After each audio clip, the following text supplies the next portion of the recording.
Going through the police hiring process is difficult. You have to fill out one of these police questionnaires. This one's roughly 90 pages. And in it, they have reference questions and a lot of them. Let's discuss.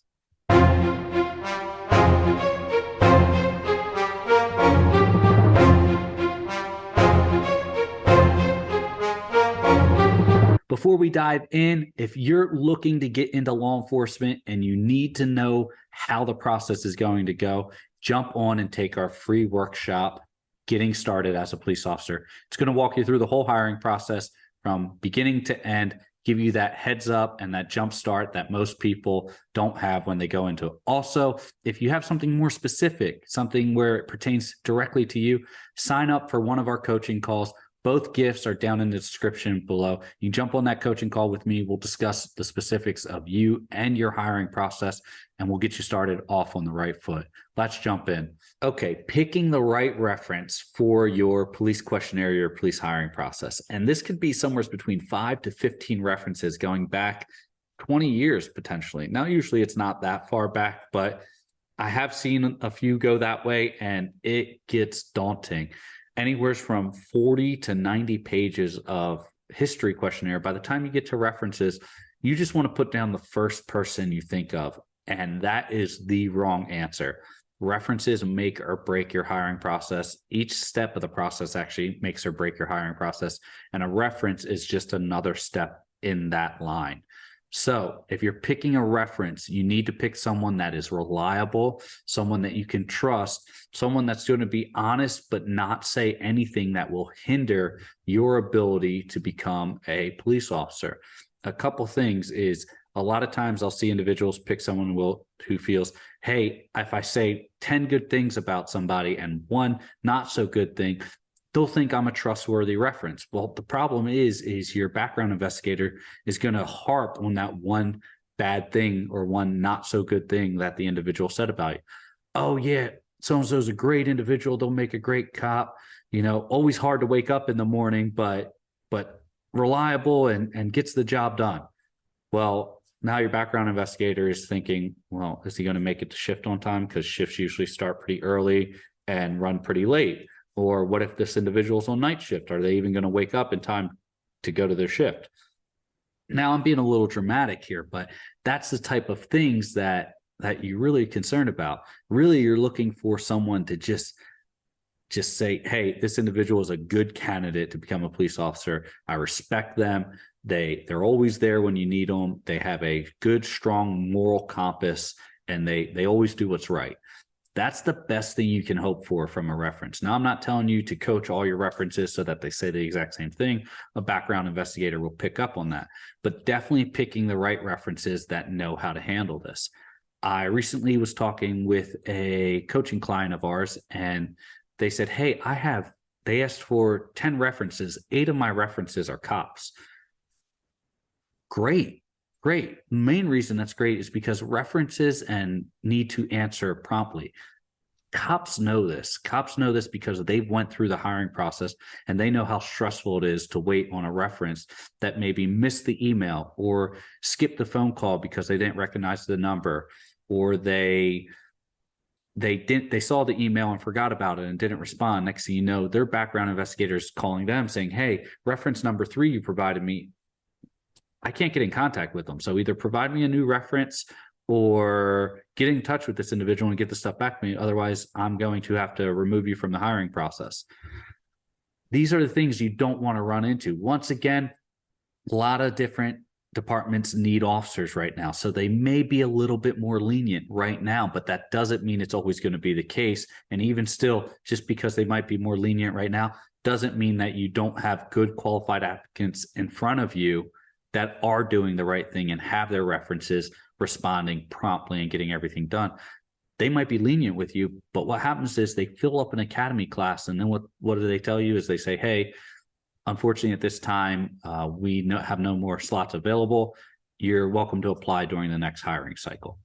You want to avoid that. Hiring cycles go anywhere from 3 months to a year, and you don't want to fall into that category of having to wait another year if you're running into the department that you really want to be at. If you're applying to that that, hey, this is really the department I want, but my reference isn't coming back to the individual, that really falls on you because you're the one who selected that individual as a reference. So preparing your references is always a critical element in setting up your situation.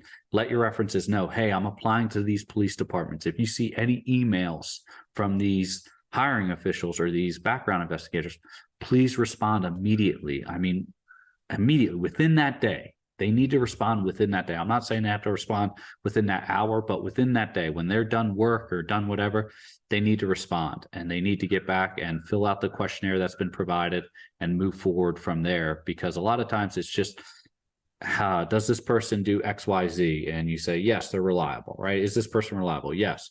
Explain a time that this person's reliable. Every time I call this individual and set up a meeting time for us to go work out at the gym, the individual is always there 15 minutes early, right? That's the best type of answer you're looking for when it comes to a scenario question such as that for your reference check. The other thing is they're going to ask you for references from different year categories. How long? Hey, we need a reference that you've known for 5 years. We need to know a reference that you've known for at least 7 years. We know a reference that you've at least known 10 or 15 years. And each one of these references need to be able to say and be responsible. So as you get to that 15-year mark, or that 10 or 15-year mark, I should say, you're going to, that reference list is going to be shorter about someone that you want to rely on, someone that you're saying, hey, I 100% trust this person to get this done, to do it right, and for this to not even be an issue in my hiring process. If it does become an issue in your hiring process, that's just going to slow you up. And while it may not get you disqualified, it may be the difference between you getting the offer or someone else getting it before you and the academy class being full. Because once the academy class is full, they're not going to make any more offers at that point in time. And they're probably not even going to continue with the process once they know they have slotted officers that are going to go. And if officers drop out, They're not going to keep the hiring process open and available for a last minute hire, because it takes time to get someone in, takes time to get someone registered for the academy. So good references, make sure you know who they're going to be. Have references from 5 years and less, 7 years and less, 10 years and less, 15 years and greater or less, doesn't matter, but have those references picked out in your mind and contact them. Say, hey, I'm applying to this department, and this department. And tell them, anytime you see something from this, respond to it immediately and let me know, or let me know and then respond to it immediately. Obviously, don't give them cookie cutter answers, but allow them to answer the way they would answer, but make sure it's not going to be anything where it can come back and say, oh yeah, so-and-so is a great person. They're always there when you need them. I remember this one time I was out and I got a DUI and this individual came and got my car. That's not a good reference. If your reference is telling about a time they got in trouble and you helped them out, that's not a good reference. You're not looking for someone like that. And you don't have to necessarily disqualify that person. Just tell them not to tell that story, right? You need to stay away from these type of things. References are critical and they need to be reliable. I cannot harp on this enough. If you don't have a reference that is willing to get back to your hiring officials or your background investigators in that day, as soon as they receive it, or make sure they're checking their email daily, especially if you have a background investigator saying, hey, let your references know I'm reaching out this week, which most of them won't do that because they don't want you to, curve the responses that your references may give. They don't want you reaching out and saying, hey, my background investigator is going to reach out. Remember, you need to say all these good things about me. They want candid, honest opinions, and they're not going to get that if they start giving away too many of their timelines for when they're reaching out to people.